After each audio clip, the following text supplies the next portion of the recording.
இந்த புண்ணும் ஆறிடுமா, வேதனை தான் தீர்ந்திடுமா?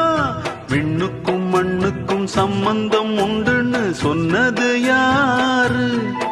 அது மன்னவன் பேரு. அந்த வானத்தை போல மனம் படைச்ச மன்னவனே, பனி துளிய போல குணம் படைச்ச தென்னவனே. மஞ்சளிலே ஒரு நூலெடுத்து விண்ணுக்கும் மண்ணுக்கும் சம்பந்தம் உண்டுன்னு சொன்னது யாரு? அது மன்னவன் பேரு.